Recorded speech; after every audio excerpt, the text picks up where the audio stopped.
1990 पासून काय होत होतं, 90 ते 2001 मी काय करायचं, इंग्रजी बातम्या पाहायचो.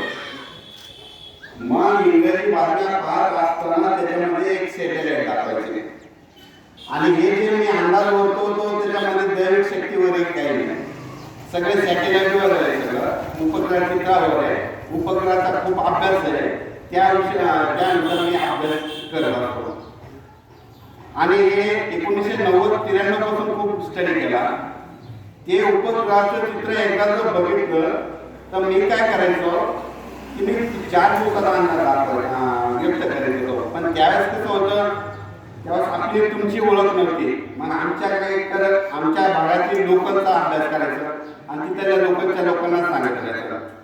नंतर 2004च्या नंतर मोबाईल आले. मोबाईल मग टेक्स्ट मेसेजद्वारे मग आमच्या भागातील सगळ्यांजवळ मोबाईल घेण्याची ही नव्हती, त्यावेळेस परिस्थितीच नव्हती. मग जितक्याजवळ मोबाईल होते आणि जितका कॉन्टॅक्ट होता तितक्या लोकांना मग मी मेसेजद्वारे टेक्स्ट मेसेजद्वारे अंदाज व्यक्त करत होतो.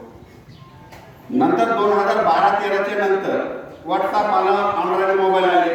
मग व्हॉट्सअपचे काय झालं की ट्विटर हे याच्यानुसार पण अंदाज जाळं वाढतच गेलं. 2017ला मी काय केलं की आपला निसर्ग आहे आणि आपली सगळ्यांची शेती आहे आणि मी स्वतः शेती करतो आणि या शेतीचं नुकसान फक्त कशामुळे होते तर हे हवामान अंदाज बरोबर न दिलेलं होते.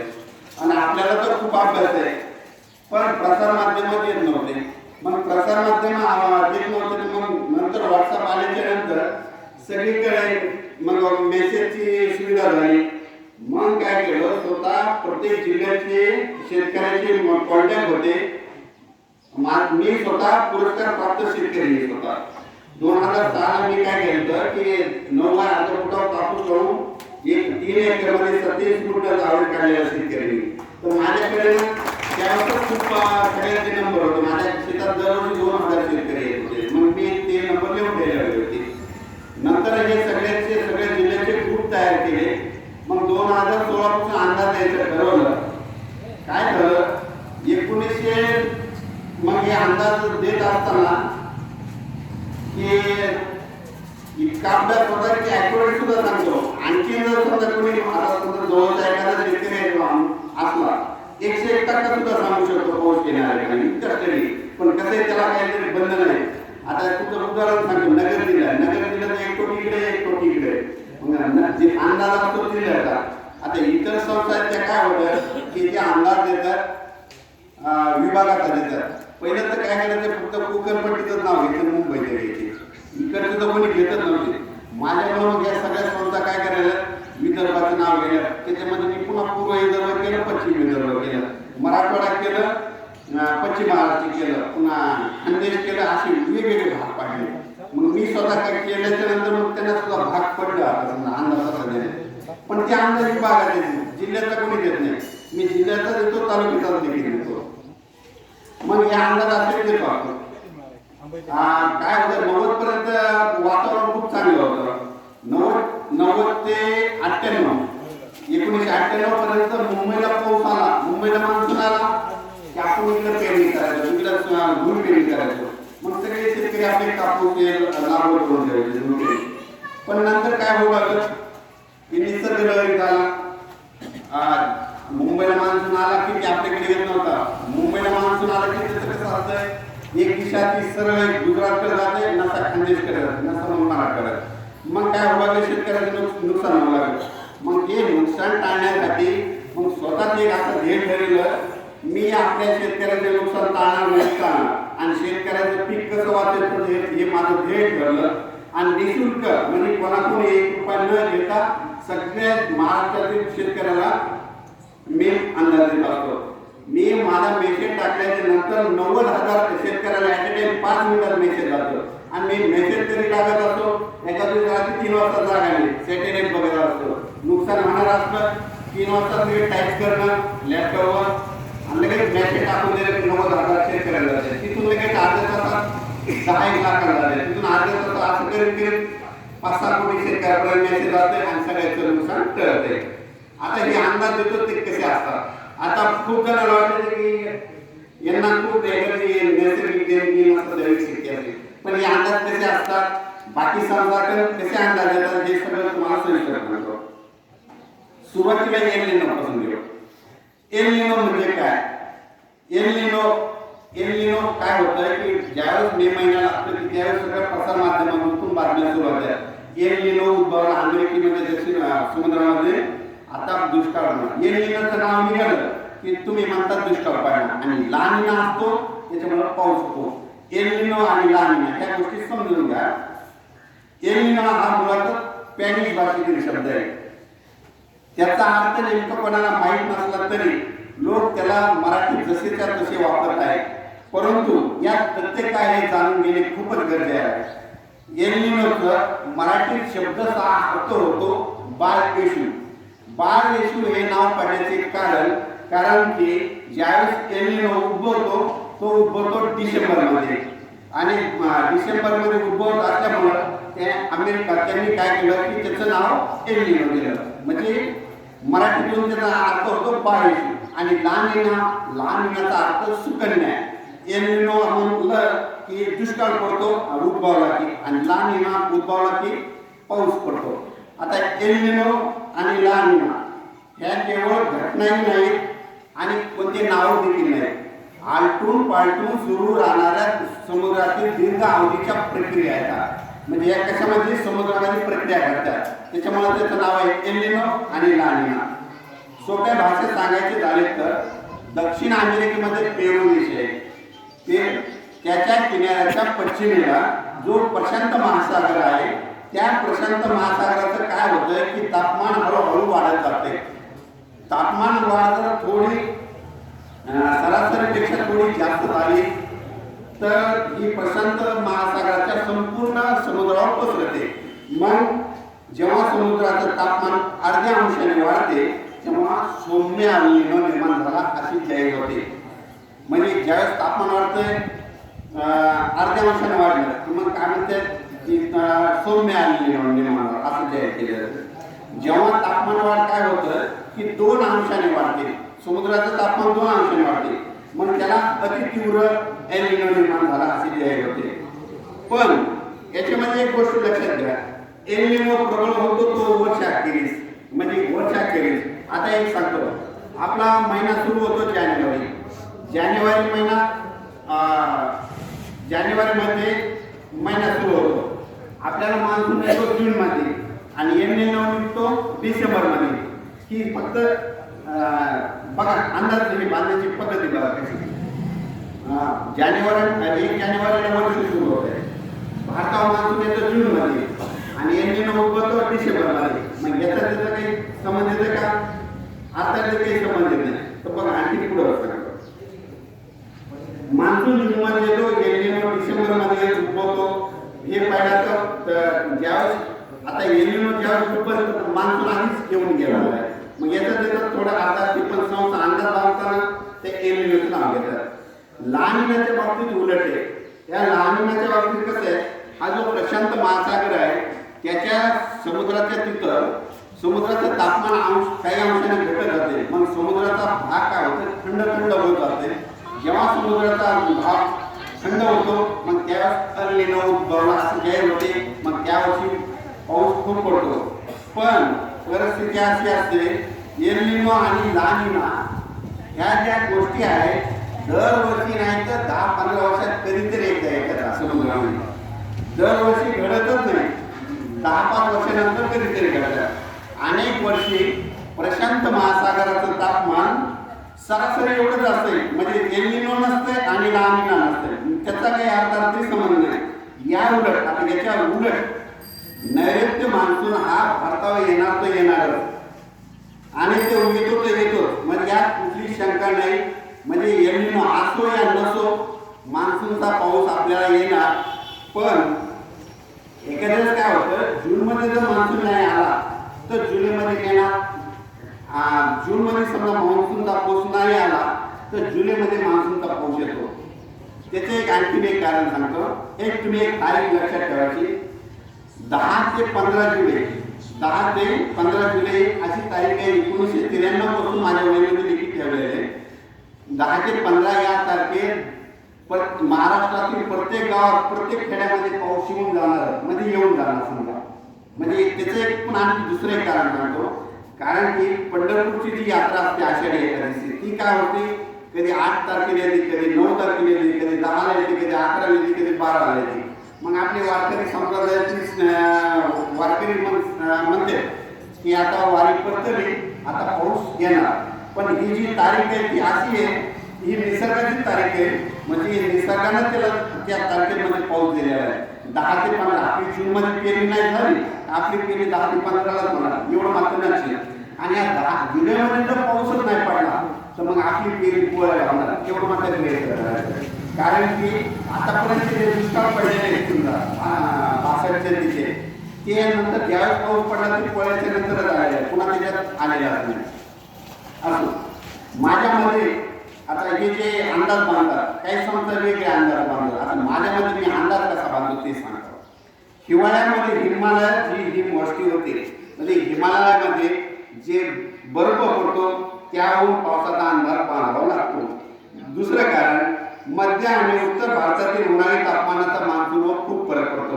म्हणजे मध्य भारतामध्ये उत्तर प्रदेशमध्ये किती ऊन होतं, एमपी मध्ये किती होतं, हरियाणामध्ये किती होतं, पंजाबमध्ये किती होतं, राजस्थानमध्ये ऊन कसं होतं, दुबईला कसं होतं, मुलतानमध्ये किती ऊन होतं, याचा अभ्यास करावा लागतो. आणि ते अभ्यास लिखित ठेवून मग त्याचा फायदा अंदाज बांधताना येतो. हिवाळ्यामध्ये हिवाळ्यात थंडी कोणत्या भागात जास्त असते. आता ही जी थंडी आहे, आता ह्या थंडीचा अभ्यास करावा लागतो की आता थंडी कोणत्या भागात जास्त आहे, कोणत्या राज्यात, काश्मीरला किती आहे, दिल्लीला किती, मुलतानला किती, दुबईला किती आहे, राजस्थानला किती, ही थंडी किती डिग्री सेल्सिअस तापमान आहे, मायनस आहे का, तर मग त्याच्यानुसार मग अंदाज बांधावा लागतात. हिवाळ्यातील वारे कसे राहतात, वारे कसे वाहतात यावर एक खूप अवलंबून आहे. हिवाळ्यामध्ये वारे कसे वाहतात, 2015 पासून एक लिखित ठेवलं होतं. 2015ला वारे काय झाले, इथली पूर्व दिशा इकडे ना, 2015ला मुंबई इकडे 2015ला वारे कसे वाहिले, दुबई हिवाळ्यामध्ये वारे असतात हे, दुबई, कराची, पाकिस्तान, काश्मीर असे वारे वाहते. म्हणजे थंडीचे वारे काय होतात असे वाहतात. दुबईहून कराची, कराचीहून पाकिस्तान, काश्मीर असे वारे होतात. म्हणजे थंडी अशी वाहत राहते. नंतर 2000ला हे वारे काय झाले, दुबई, कराची, राजस्थान, मुलतान आणि श्रीनगर, पुन्हा एक राज्य खालून सरकले ते वारे 2016ला. 2017ला काय झालं, दुबई, कराची, राजस्थान, हरियाणा, उत्तराखंड, पुन्हा काय झालं, दिल्लीच्या थोडं खाली उत्तराखंडवरून वारे गेले. 2018ला काय झालं, दुबई, कराची, गुजरात, विदर्भ, छत्तीसगड आणि कोलकाता. म्हणजे 2018ला काय झालं की हे वारे खालून गेले. म्हणजे आपल्या विदर्भातून असंच कोलकाता मार्गे इकडे थंडी गेली. लगेच 2019 पासून लगेच मी मेसेज टाईप केला. 2019चा मेसेज आहे की बाकी संस्थांनी सांगितलं तर दुष्काळ पडणार, पण मी म्हणून फक्त एकटाच म्हणलं होतं त्यांनी विरोधात बोला दुष्काळ पडणार आणि पाऊस जास्त होणार आणि सगळे तेरे भरते असा माझा मेसेज झाला. मग त्याचं कारण काय झालं की 2019ला दुबई, कराची, गुजरात, विदर्भ, छत्तीसगड, कोलकाता अशी वारे गेल्यामुळे पाऊस जास्त होतो. यावर्षी जर तशी परिस्थिती निर्माण होत आहे तर पुढच्या वर्षी देखील सुद्धा असा पाऊस होणार. अशी थंडीची लाट वारे, त्यामुळे यावर्षी पाऊस जास्त होणार असे डिक्लेअर केलं. मग 2020ला देखील काय झालं की पाऊस कसा पडला मी आधीच सांगितलं होतं समजा 1920. मग त्यानुसार ते अंदाज एक बांधले. हे पावसाचे जे अंदाज बांधतो 1 वर्षाच्या आधी हे असे बांधतात. आता याच्यामध्ये काय झालं, हे करत असताना सॅटेलाईटवर खूप अभ्यास आहे. सॅटेलाईट उपग्रह चित्र आता कसं आहे माहिती आहे का, आता मला खूप शास्त्रज्ञांचे फोन येतात, तुम्ही अंदाज कसे बांधता. मी म्हणतो तुम्ही जे सॅटेलाईट बघतात, तुम्ही जे उपग्रह बघतात तेच मी उपग्रह चित्र बघतो. फक्त बघण्याचा दृष्टिकोन असा आहे की मला त्या ढगातलं पाणी दिसतंय आणि तुम्हाला दिसत नाही. मी जे बघतो शेतकऱ्याच्या दृष्टीनं आणि त्याच्यामुळे शेतकऱ्याचं बळीराजाचं नुकसान होतंय की असं एवढं कारण सांगतो. मी कसं बघतो त्यांना सांगत नाही सगळं डिटेल, कारण की ते सॅटेलाईट तेच बघते. उलट माझ्यापेक्षा तर किंमत नाही त्यांच्याकडे. माझ्याकडे तर काय आपलं लॅपटॉपमध्ये आपलं सॅटेलाईट ते तुमच्याकडे पण आहे, पण ते तुमचा बघण्याचा दृष्टिकोन पाहिजे. म्हणजे तुम्ही बघितलं तर मग सगळ्या लाखो शेतकऱ्याचे हित बघून बघायचं मग ते तुम्हाला कळू शकते. आणि तुम्ही समजा स्वतःच हित बघता तर नाही समजणार हे त्याचं कारण. आता हे करत असताना मग काय झालं, आता जनरली खूप शेतकरी आता सगळ्या शेतकऱ्याकडे काय केलं मोबाईल येतं. मग मी काय केलं हे करत असताना मग आपण काय करू, काही शेतकऱ्याला मोबाईल आहे मग अंदाज असा द्यायचा की त्या जिथं जिथं असं समजा तुमच्या गावात कार्यक्रम आला मग तुमच्या कार्यक्रमामध्ये सांगून द्यायचं की निसर्गाद्वारे पाऊस कसा येते हे कसा काढायचा. मग ते अंदाज मी स्वतः शोधून काढले. त्याच्यामुळे ते 10-15 वर्ष गेले ते अंदाज काढायला. ते अंदाज कशी ती आता सांगतो तुम्हाला.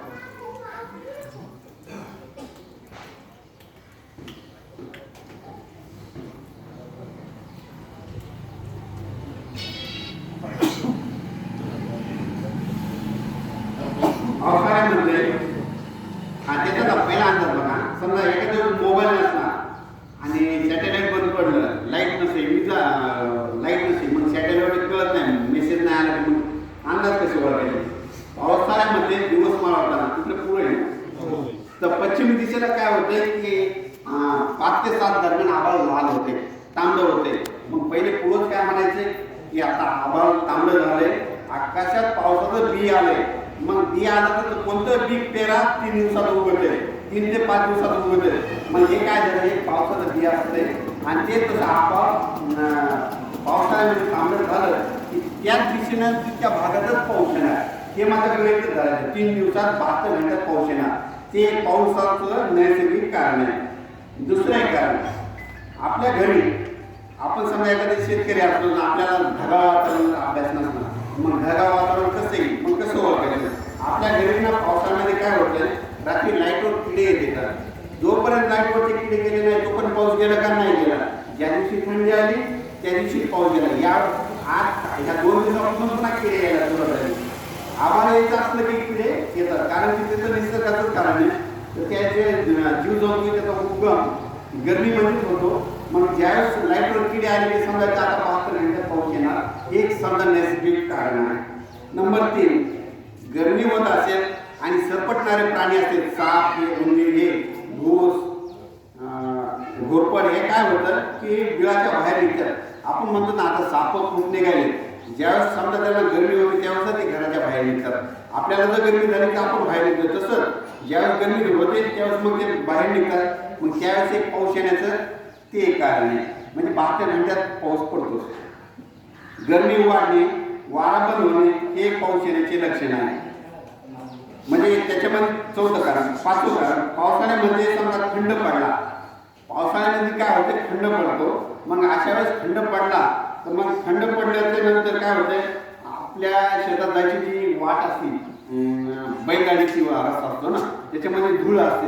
मग ह्या ज्या चिमण्या असतात ना त्या काय करतात, त्या धुळी असते ते फुकुटामध्ये धुळी त्यांना काय करतात, ते आंघोळ करतात.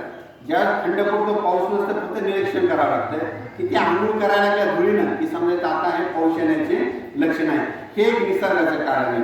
म्हणजे पहिले काही सॅटेलाईट नव्हते, काहीच नव्हतं. मग हे अंदाज कशावर व्यक्त करायचे तर असे करायचे. पावसाळ्यात पुन्हा आणखी सावं, पावसाळ्यामध्ये शेतात गेल्यावर आता हे कारण एक खूप चांगले बरं का. कारण की आता तुमच्या बाजूला विमानतळ आहे नाही ना, पण जास्त आवाज येत नसेल ना. हां, तर त्याचं एक कारण सांगतो. आपले शेतकरी एखाद्या जर मोबाईल असला, आवाज येते, आवाज आल्याच्या नंतर काय होते, विमानाचे आवाज येतात. विमानाचा आवाज आला की समजायचं आता आवाज निघणार. एवढं तुम्हाला गॅरंटी सांगायचं, कोणाला सांगून टाकेल दुसऱ्या दिवशी आवाज निघणार विमान वाजलं. विमान वाजल्याचं कारण निसर्गात काय होतं, ज्यावेळेस ते विमान जातं त्यावेळेस पाण्याचे ढग असते. पाण्याचे ढग असल्यामुळे ध्वनीवर जात नाही, तो जमिनीवर आदळला जातो आणि त्याच्याद्वारे विमानाचा आवाज आला पावसाळ्याची समजा पाऊस येणार, 72 घंट्यात पडणार नाही पडणार. हे एक निसर्गाचंच कारण आहे. हे सुद्धा स्वतः शोधून काढलेलं आहे. वाटल्यास काय करा, आपण 17 ते 24 दरम्यान पाऊस येणार आहे. आता तुमच्या इकडच्या पुणे भागात पडणार आहे, इकडच्या भागात तुरळक ठिकाणी आवाज राहणारच आहे, 25 पासून किती राहणार आहे. तर ह्या टायमामध्ये बघा उद्यापासून विमानाचा आवाज यायला सुरुवात होईल. मग त्यावर तुम्ही लक्षात द्या की आवाज येणार निश्चित. पुन्हा 7वं कारण, कावळे, चिमण्या, काही पक्षी काय करतात, पिंपळाचं झाड असतं हे असं. मग त्याचं आपलं घरटं काय करतात, एकदम शेंड्याला करतात. ज्या वर्षी शेंड्याला घट्ट केलं त्या वर्षी कमी पाऊस होतो, म्हणजे त्यांना चावून लागते आधी. आणि ज्या वर्षी खाली केल्याच्या नंतर बुडामध्ये मध्यभागी करतात त्या वर्षी काय करतात की पाऊस कमी पडतो. हे एक नैसर्गिकच कारण आहे. आता याच्यानंतर आता हे एक सगळ्यात महत्त्वाचं कारण आहे. जूनमध्ये पाऊस नाही पडला तर पेरणी जूनमध्ये होत नाही. तर मग काय करायचं, मग शेतकऱ्यांना आपण असं ठरवायचं की आपली पेरणी 10 ते 15 जुलैला होणार तेवढे निश्चित ठेवायचं. हे पाऊस सप्टेंबर ऑक्टोबरमध्ये समजा ज्यावेळेस समजा सप्टेंबर महिना असतो त्यावेळेस आपण शेतात गेल्यावर काय होतंय, आपलं दव पडतंय, दवच म्हणते दव पडतंय.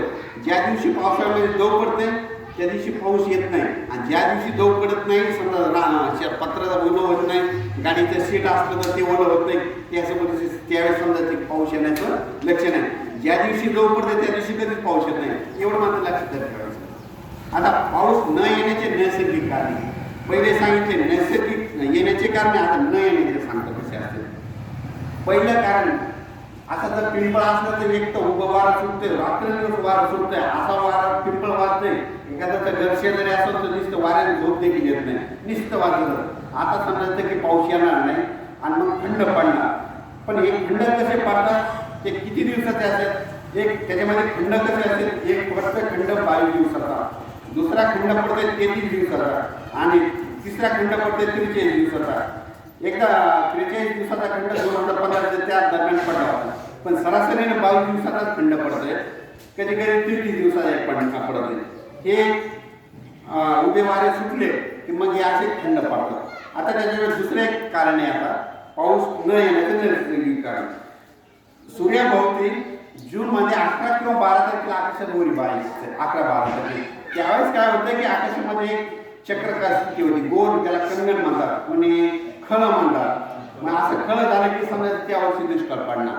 हे एक निसर्गाचंच कारण आहे, ते स्वतः शोधूनच काढलेले. 15 ते 30 मे. आता सगळ्यात महत्त्वाचं ही एक तारीख महाराज लक्षात ठेवा पाहिजे.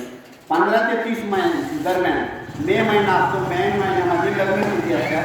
त्या लग्न 15 ते 30 मे दरम्यान समजा हे तुमचं गाव गोंडेगाव आणि त्याच्या बाजूला खैरी, तर समजा तुमच्या गोंडेगावला 15 मे ते 30 मे मध्ये अवकाळी पावसाचे 4 दिवस थेंब पडले की पावसाळ्याचा तुमचा पाऊस पक्का झाला म्हणून समजायचा. आणि तुमच्या खैरीला समजा पाऊस पडला आणि तुमच्या गावाला त्या मे मध्ये पाऊस नाही पडला की प्रत्येक मग पाऊस येणारा आणि खैरीला पडणार तुम्हाला सोडणार.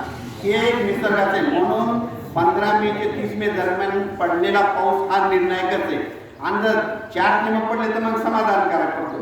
आणि चांगला पेंडवंता जर पाऊस पडला मग तुमच्या गावाला ज्या वेळेस आभाळ येईल आधी तुमच्या गावाला पाऊस पडणार, मग दुसऱ्या वेळेस खैरीला. म्हणून उन्हाळ्यातला पाऊस हा सगळ्यात निर्णायक असतो. हे झालं पाऊस नाही येण्याचे नैसर्गिक कारणे. आता याच्यानंतर आता तापमान वाढायले. समजा आता तापमान कशामुळे वाढायले त्याचे कारण सांगतो. दरवर्षी काय म्हणजे उन्हाचा पारा पहिले काय होतं, तापमान फक्त 39, 40, 41 इथपर्यंत जायचं. पण आमच्या परभणी जिल्ह्याचं तापमान गेल्या वर्षी 47 पर्यंत गेलं. अकोला 47 जात होतं. पण आमचं ते वाढण्याचे कसे कारण आहेत, काय झालं की सिमेंटचे जंगल तयार झाले. म्हणजे पहिले काय होते, घरे असे कोलाराचे होते, माळोदाचे होते, पत्राचे होते. पण ते पत्र काय होते संध्याकाळ झाले की लगेच गार होते. पण ह्या सिमेंटच्या जंगलामुळे काय होते, हे तापायले. मग त्याच्यामुळे हळूहळू पृथ्वीचं तापमान देखील 1-1 अंशाने दरवर्षी वाढत झालं. त्याच्यामुळं काय होतं, हे वाढत गेल्यामुळे याच्यामुळे पाऊस कमी होईल, उलट पावसाचं प्रमाण वाढलं. कारण की जितकी जमीन तापलं तितकं बाष्प तयार होते. मग बाष्प तयार झालं की दुसऱ्या बाष्पाला काय होतं, खेचल्या जाते. त्या बाष्पामुळे काय होतं, पुन्हा चक्रीवादळाची निर्मिती व्हायची. मग हवेचे कमी दाब तयार व्हायला. मग कमी दाबाचं कसं असतं, जास्त दाबातून कमी दाबाकडे वारे वाहत असतात. म्हणून हे पाऊस त्याच्यामुळे वाढतच वाढत चालला. इथून पुढे ना पाऊस आता कमी होत जाणार नाही, कायमस्वरूपी वाढतच राहील. पाणी टंचाई असणार नाही, काहीच नाही.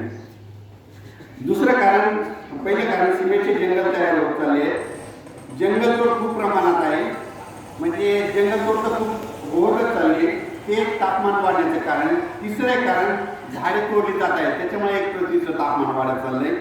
आता त्याच्यामध्ये आता एक सांगतो, आता एक तुम्हाला प्रश्न विचार, झाडं नसलं तर पाऊस पडतोय का? झाडं नसलं तर पर्यंत नाही. शाळेत विद्यार्थ्याला जर विचारलं तर झाडं नसलं पाऊस पडेल, ते म्हणते नाही पडत नाही. पण हे चूक आहे. झाडं नसलं तरी पाऊस पडतोय, पण कसा पडतोय? जगातून पाणी वाटल्यासारखा. म्हणजे इतका पाऊस पडणार की एका टायमात समजा 2 तासात 200 मिलीमीटर होणार, 200-250. मग त्याला तुम्ही म्हणणार ढगफुटी झालं. मग याचं कारण काय? म्हणून झाडं असले की कसा पाऊस पडतोय? सतत धार पडतोय, रेमझिम पाऊस पडतोय. मग मुंबई पुणे बघा ना, तिकडला जे पाऊस पडतोय, पुण्याला पूर्ण लागत की आमच्याकडे रेमझिम पाऊस सुरू झाला. आणि आपलीकडे म्हणले की विजाचा आणि याचा पाऊस सुरू झाला. एका घंट्याच्या डोळ्याला याला पाणी येते. तिकडे तसा पाऊस पडत नाही, कारण तिकडे झाडं असते. झाडामुळे वारा असतो, वारा पावसाला रोखून जाते, ढगाला रोखून जाते, मग रेमझिम पाऊस पडतोय. वाळवंटात देखील तसंच आहे. राजस्थानमध्ये पाऊस पडतो ढगफुटी सारखा असतो, कारण की तिथं झाडं नसतात त्याच्यामुळे. मग झाडं नसले तर पाऊस पडतंय, पण ढगफुटी सारखा. आणि झाडं असले तर पाऊस पडतोय रेमझिम, कायमस्वरूपी असा पाऊस पडतोय. म्हणून झाडामुळे काय होतं? जमिनीची धूप थांबते. पण आता इथून पुढे शेतकऱ्यांनी काय करायला पाहिजे? आपल्या घरात म्हणजे आपल्याला जे ऑक्सिजन कोण देते? झाडं देतं. मग आपल्या शेतामध्ये जितके आपल्या घरामध्ये माणसं आहेत, समजा जितके व्यक्ती येतात घरामध्ये, तितक्या व्यक्तीच्या कमीत कमी झाडं लावायला पाहिजे शेतात. कारण की कमीत कमी एक झाड आपल्याला एकट्या पुरतं ऑक्सिजन देते. हे झालं आपल्या पुरतं. मग आपल्याकडे जनावर, मग जनावरांचं मग त्यांना ऑक्सिजन देण्यासाठी ते झाडं. मग असं करीत प्रत्येक शेतकऱ्याकडे 10-15 तरी झाडं असावी. हे झालं तापमान वाढीचं कारण. असं जर करीत राहिलं तर इथून पुढं पृथ्वीचं तापमान काय होईल? समप्रमाणात राहील. आता हे झालं तापमान वाढीचं. आता गारपीट होण्याचं एक कारण म्हणतो.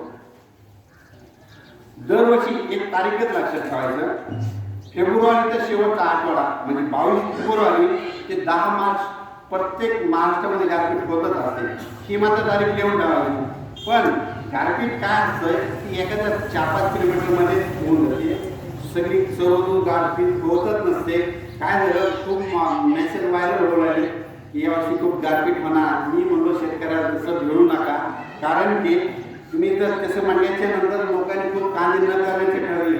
मी म्हणलो गारपीट काही होत नसते. त्याच्यामुळे प्रत्येक जिथं जात असतो गारपिटीला भेटत नाही. तर आपण शेतकऱ्याची शेतीच हवामान हवं, त्याच्यामुळे आपण आपलं करतच राहायचं. अंदाज आपण काम करणं आहे आणि पाऊस पडवा न पडो, गारपीट हो न हो, आपण आपलं काम करीत राहायचं. निसर्ग देतो म्हणून. पण ही गारपीट कशी पडते, कुठं पडते? आता पहिलं पूर्वी काय होतं? गार पगार येत होते. आजूबाजूला तुमच्या भागात येत होते का गावामध्ये गार पगार? गार पगार म्हणजे ते काय करायचे? आमच्या गावात काहीच जमिनी बघा, मग तिथं गार पगार यायचं. मग ते काय करायचं? धामणगावची गार बांधणी करायचं. म्हणजे आता हे तुमचं खैरी, तर खैरीची तुमच्या गारा बांधल्या जाते. आणि ते गारा बांधल्याच्या नंतर मग ते चंदीच्या स्वरूपात आम्ही त्यांना धान्य देत होतो. म्हणजे पहिले तसं करीत होतो. पण ते गार पगार इतका हुशार होता की मी म्हणतो त्यावेळेस ते गारपीट शास्त्र देत होता, कारण की त्यांना गारा कुठं पडल्याच्या त्या गार पगार माहिती होतं. मग त्याच्यानंतर मी त्या अभ्यासच करत राहिलो हे कसं सांगायला असं. हे गार पगार काय करायचं? आमच्या जी शेताची जमीन ती ब्लॅक सॉईल आहे आणि इकडल्या बाहेरची डोंगर असं खडपाण्याची जमीन.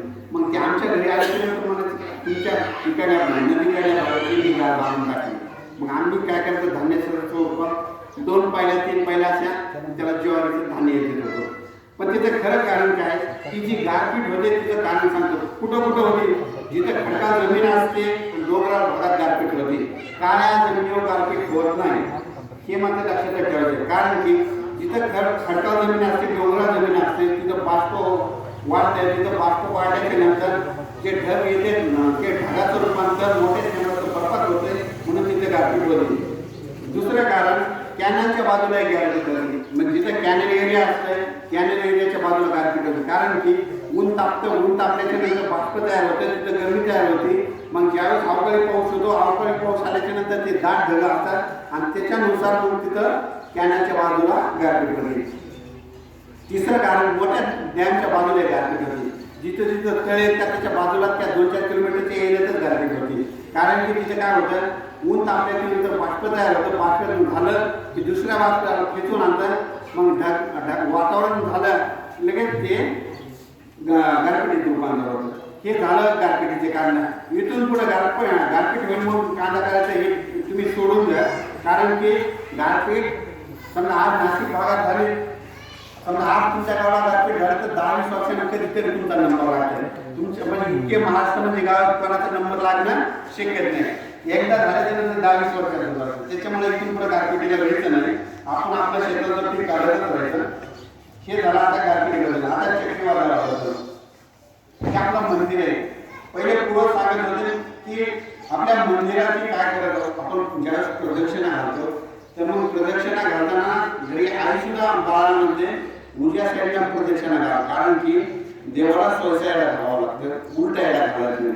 हे जे चक्रीवादळ असतं ते उलटे फिरते आणि उलटे फिरत असे आपण आता स्वयं असते ना उलटे फिरते फॅन असा सोय करतो ते असं उलटे फिरते.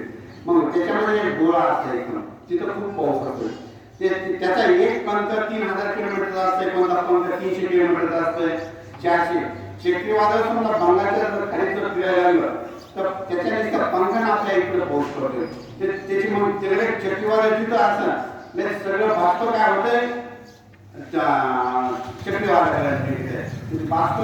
लगेच समजा एखादा असतं ना एखाद्या ठिकाणी कार्यक्रम असला की लगेच ते समजा पहिले काय करतं आमच्या इकडे एक प्रथा आहे समजा गावात एखादा मोठा कार्यक्रम असला मग ते काय करते सांगते जेवणासाठी मग ते व्यंजन देतात आणि तिथे जेवायला सगळं गावात काय करतात त्या टायमाला लगेच जेवणासाठी तिकडे निघायचं. तसंच काय होतं चक्रीवादळ तयार झालं जितक्या महाराष्ट्रात समजा दिल्लीला जरी बाष्प असलं त्या चक्रीवादळाकडे निघायचं. दिल्लीला जर पाऊस सुरू असला आणि मुंबईला जर चक्रीवादळ असलं तर दिल्लीचं ते पाऊस सोडून गेलं तिकडे निघायचं वरतं याच्यात मिसळून. मग याच्यात मिसळून काय होतं मग ते त्याच्यात घुटमालं त्याच्यानंतर पुन्हा असं फिरलं त्याची जे पंख येतं मग त्या पंखानं काय होतं पाऊस पडतं.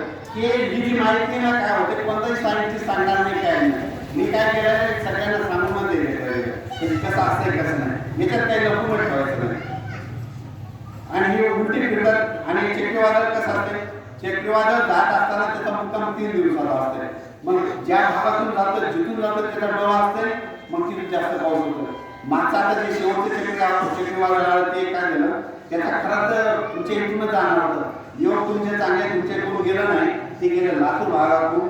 लातूर भागात एका रात्रीत इतका पाऊस पडला 200-200 250 मिनिट जे ते भरणार ते 35 वर्ष ते चक्रीवादळ नसता. मग ते मार्ग काय कसं झालं होता छत्तीसगडून म्हटलं होतं तेलंगणा येणार तेलंगणातून परभणी असं ह्या मार्गे असं नगर मार्गेतून जाणार होतं वारं. पण ते काय झालं तिथून थोडं खाली सरकारल्यामुळे त्याला म्हणजे 100 किलोमीटर पण करत म्हणून तुम्ही तुमचं सगळं खूप नुकसान होतं खराब पाऊस ते ना झाला खूपच तुम्ही खूप वाढले या त्या चक्रीवादळापासून.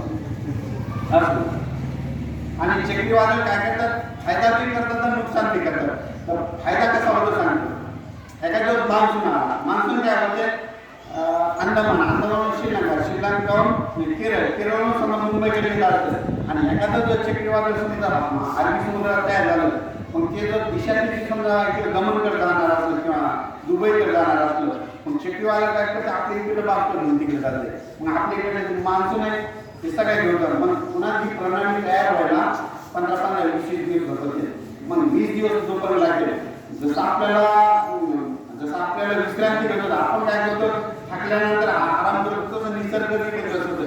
आता ज्यावेळेस तुम्हाला त्याचे सांगतो समजा हे कोणी सांगायचं समजा ज्यावेळेस पंखाच्या खाली आभाळ निघाल्याच्या नंतर आभाळ निघाल्याच्या नंतर त्याचा वेळ असतो 60-65 किलोमीटर ते डायरेक्टच येत नाही. तर ते काय होतं आधी 500-600 किलोमीटर प्रवास करते त्याचा प्रवास थांबते पुन्हा प्रवास सुरू होते. पुन्हा दुसऱ्या दिवशी दुपारी 2च्या नंतर जेव्हा ऊन पडत बाष्प तयार होईल जिथे जिथे ऊन जास्त झाले तिकडे त्याचा प्रवास सुरू होते. असं हे निसर्गाला सुद्धा आराम द्यावाच लागतो. आता विजेपासून स्वतःचं रक्षण करा. आता वीज म्हणजे आपले कडकडणारे वीज त्याच्यापासून स्वतःचं रक्षण करा. कारण की काय होतं की अचानकच काय होतं अवकाळी पाऊस येते ते मेमध्ये पाऊस पडतो. मग मेमध्ये 15 मे ते 30 मे दरम्यान काय होतं की अवकाळी पाऊस येते. मग हा अवकाळी पाऊस सुरू झाला की त्या पावसामध्ये विजेचे प्रमाण जास्त असते. मग अशा वेळेस काय करते शेतकऱ्यांनी आपण आपल्या काय करायचं, मजुराला सांगायचं विजा चमकत असलं की सरळ घराची वाट करायची. कारण की घरी आलेलं सेफ्टी, समजा घरी आलं म्हणजे सुरक्षित आलं. आणि दुसरं वीज चमकत असताना झाडाच्या खाली उभं राहायचं नाही. कारण की जी वीज असते ती काय होते, वीज सरासरी आर्थिंग वर पडत असते. आर्थिंग वर म्हणजे कुठं कुठं पडते, जिथं समजा लाईनचे डेपो असते त्या डेपो देखील वीज पडते. कारण की जिथं आर्थिंग असते तिथं खेचल्या जाते. हिरव्यागार झाडावर पडते, आंब्याच्या झाडावर पडते, जिथं जिथं हिरवा असतं एखाद्या जनावरे असतं खूप ठिकाणी तिथं देखील वीज पडते. एखादा जर शेतात साप करत असेल तर त्या सापावर देखील पडते, प्राण्यावर पडते. त्याच्यामुळं वीज चमकत असताना सरळ घराची वाट घालायची. जनावरे प्राणी त्याच्यापासून दूर राहायचं, त्याचा काही आकार घ्यायचा नाही. आपण आपलं नीट गावात नाही. हे झालं विजेचे. आता याच्यानंतर आता पाऊस मिलीमीटर मध्ये कसं म्हणतात, तुमच्या गावात पाऊस मोजायचे यंत्र आहे का? नाही. मग हे पाऊस कसा पडतो, किती पडतो, आता हे तुम्हाला स्वतः प्रॅक्टिकलद्वारे सांगून टाकतो. इथून पुढे कोणाला विचारायची गरज नाही किती मिली झाला, कसा झाला. मग पेंडवरचा पाऊस कसा झाला, पेंडवरचा झाला की किती मिलीमीटर झाला. जे पेंडवरचं म्हणजे काय, पेंडवरचं ना पेंडवरी कोणी म्हणलं असं, पेंडवरचा म्हणजे आम्ही तुमच्या नामचं बरोबर आहे. पेंडवरचा कसा झाला, पेंडवरचा झाला की समजा 10 मिलीमीटर पाऊस झाला. आणि चांदण्या चाचणी म्हणतात, ते चांदण्या चाचणीमध्ये 15 मिलीमीटर पाऊस पडतो. शेताचा जर पाऊस पडला आणि शेताच्या बाहेर जर पाणी निघालं तर काय झालं की पाऊस काय होतं, 20 मिलीमीटर पडतं. आणि नाल्याला समजा गुडघ्याइतकं पाणी आलं की समजा 30 मिलीमीटर पाऊस झाला. आणि समजा पुलावून पाणी जात असलं तर 60 ते 70 मिलीमीटर पाऊस पडला. आणि एखादे छोटे पूल असले समजा 6 फूट उंचीचे आणि सगळे रस्ते बंद झाले की समजा 120 ते 160 पाऊस पडला, 160 मिलीमीटर पाऊस. म्हणजे हे कोणाला मोजायची गरज नाही, काहीच नाही.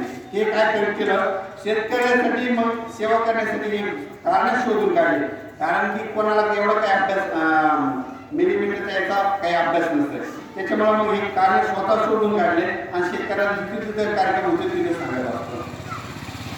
हे झालं हवामानाचं. समजा ज्यावेळेस समजा आता मी जे अंदाज देतो ते काय करतात, तो सॅटेलाइट करतो. आता यावर्षी काय झालं, सगळ्यांनी सांगितलं की पाऊस येतो. आता मान्सून कसा येतो ते एक सांगतो तुम्हाला. मान्सून काय होतं, सुरुवातीला असतं अंदमानला 18 मे ते 25 दरम्यान अंदमानला वाटतं.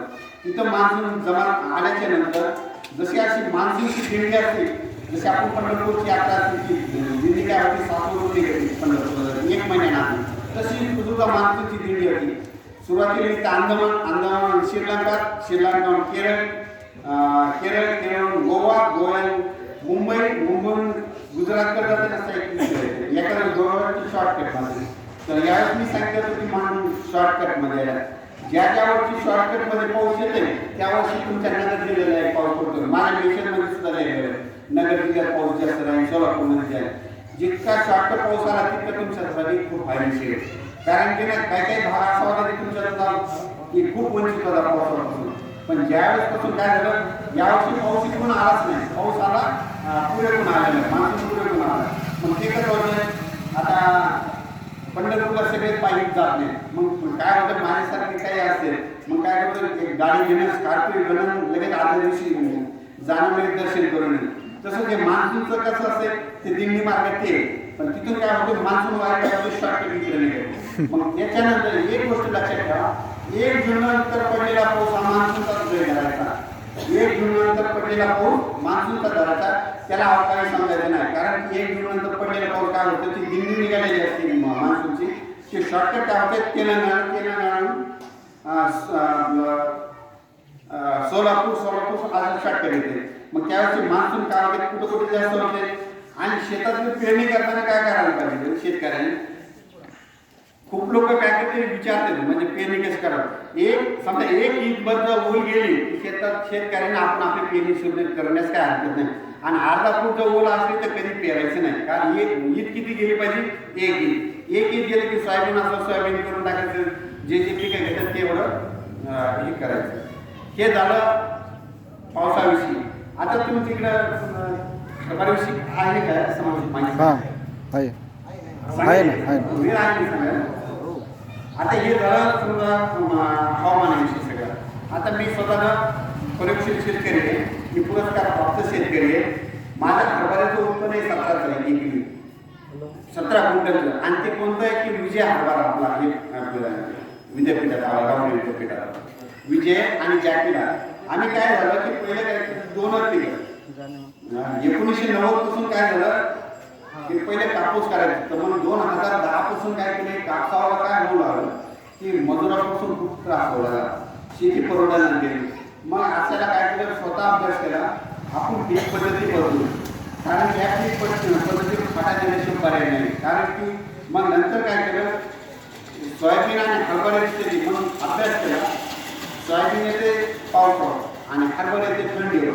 मग हे 2 पीक असे त्याच्यामध्ये घरचं हरभराचं बियाणं सोयाबीनचं घरचाच पेरणार घरचाच काढणार. आणि आता तर हार्वेस्टर आले म्हणून हार्वेस्टरने काढायचे म्हणून ही पद्धती सोपी. मग याच्यामध्ये अभ्यास करताना काय झालं 1 एकर मध्ये किती 40 गुंठ्यामध्ये. आता तुम्हाला कट्ट्याच्या बाबतीत सांगतो 1 एकर मध्ये समजा 1 कट्टा शेती निघाला पाहिजे 2 सीझनला. तर सोयाबीन तुमचे एकरी किती कट्टे होते सरासरी समजते 70 किलो कट्टे असतात ना. जवळपास 13-14 कट्टे होते. म्हणून 20 कट्टे ते झालं पाहिजे 20 कट्टे हरभरा झाला पाहिजे असं. मग 1 एकर मध्ये 40 कट्टे मध्ये 30 क्विंटल उत्पन्न निघते. मग हे करत असताना मग कशी मेहनत कशी करायची. सोयाबीनचे जे शेत असते तर सोयाबीनच्या शेतावर हरभऱ्याला थोडा उतार कमी येतो आणि मुगाच्या शेतावर हरभऱ्याला उतार जास्त असतो. मग शेत निवडताना मूग करणं हे खूप एक चांगलं असतं. कारण की मुगाचं जे क्षेत्र असते त्याच्या उतार जास्त येतो. याचं कारण मुगाचं क्षेत्र लवकर रिकामं होतं त्याच्यामुळे त्याचा आवडेल वाटते. पूर्व मशागत दुसरं कारण उतार काढायचा तर पूर्व मशागत रोटावेटर किंवा पाणी म्हणजे शेत दुरुस्त करताना रोटावेटर करून घेणे खूप गरजेचं आहे. तिसरं या हरभऱ्याचा खरा जर उतार काढायचा असेल तर 1 बॅग सुपर फॉस्फेटची शेतामध्ये घेतली पाहिजे. 1 बॅग सुपर फॉस्फेट आणि पोटॅशची 1 बॅग घेतली पाहिजे. कारण की आपण हरभरे करायला पण करत असताना आपण खतच देत नाही. खत न दिल्यामुळे सगळ्या शेतकऱ्यांना आवडेल 10-11चं निघत आहे. पण असं केलं 1 बॅग सुपर फॉस्फेट आणि 1 बॅग एमओपी तर चांगला उतार येतो. चौथं कारण योग्य बियाणे निवडणे. बियाणे निवडत असताना आता बियाण्याच्या खूप जाती निघतात. जॅकी विशाल विराट कापोली अशा खूप आहेत हिंमत. पण सगळ्यात चांगलं 92-18 खूप एक चांगलं जाते. आणि त्याच्यानंतर विजय खूप चांगले कोरोनासाठी तर विजय चांगले आणि पाण्याची व्यवस्था असेल तर जॅकी 92-18. अंतरामध्ये काय होत आहे की खूप शेतकरी 14 इंच करतात कोणी 10 इंच करते. हरभऱ्याचं अंतर 8 इंच असावे. आणि हरभरा पेरत असताना ट्रॅक्टरवाल्याला काय सांगायचं की खूप खोल पेर म्हणजे 10 सेमी ते 4 बोट खोल जर केलं तर ते हरभरा उगवत नाही त्याला बुरशी लागायची. म्हणून हरभरा पेरताना 10 सेमी खोल पेरलं पाहिजे. जर आपले घरी कंपोस्ट असेल तर कंपोस्ट पेटीमध्ये फुलपट्टी घ्यायची 10 सेमी खोल गेलं तर हरभरा उगवते. नंतर 4 बोट गेलं उगवत नाही. म्हणून जितकं खोल पेरतात तितकं खोल पेरणं खूप गरजेचं आहे. बियाणे वापरताना काय होते की बियाण्यामध्ये खूप लोक शेतकरी कन्फ्यूज होते. बियाणं काय होते एकरी कोणी 20 किलो पेरायला कोणी 18 किलो पेरायला कोणी 30 किलो पेरायला. जर समजा विजय बियाणं पेरलं तर एकरी 35 किलो पेरायला पाहिजे आणि 92-18 जर पेरलं तर एकरी 40 किलो बियाणं पाहिजे तर हरभऱ्याला उतरायचं. ते पुढे काय मन होते हरभरा इतकं दाट असतं की प्लेट जर पेटीच्या वर करावं तर उतरायचं. नसतं आपले जनरली हरभरे असेल त्या हरभरा काढायला आल्याच्यानंतर आपण गेल्याच्यानंतर ते पाहायला लागत नाही. पण आमचे जे हरभरे आम्ही काय करतो की ते आमचे ढकलीत करावं लागते असे हरभरे. कारण की इतके ते खूप म्हणजे आवडते. कारण की एकूण जास्त करावे बियाणे जास्त टाकावे त्याला खत द्यावे. आता तिसरं याच्यातलं 9वं कारण आहे कळी लागत असताना काय करायचं की 50 ml औषध मारणं खूप गरजेचं आहे. कळी कुठेतरी दिसली की 50 ml औषध मारलं की त्या हरभऱ्यावर खूप उतरायचं. पुन्हा नंतर धने टाकावं लागणार आपल्याची. धने म्हणजे जी कोथळी असते ना ते धने टाकल्यामुळे काय होतं की आपल्या ज्या माश्या असतात मधमाशा काय होतात की त्या फुलं लागल्याच्या नंतर फुलावर येतात. मग फुलं आल्याच्या नंतर त्या हरभऱ्याचे देखील फुलं पडतात. मग परागीकरण होतं. परागीकरण वाढल्याच्या मुळे देखील उतार जास्त होतं. याच्यामध्ये पाणी नियोजन आहे. पाणी नियोजन सगळ्यात फार महत्त्वाचं नियोजन.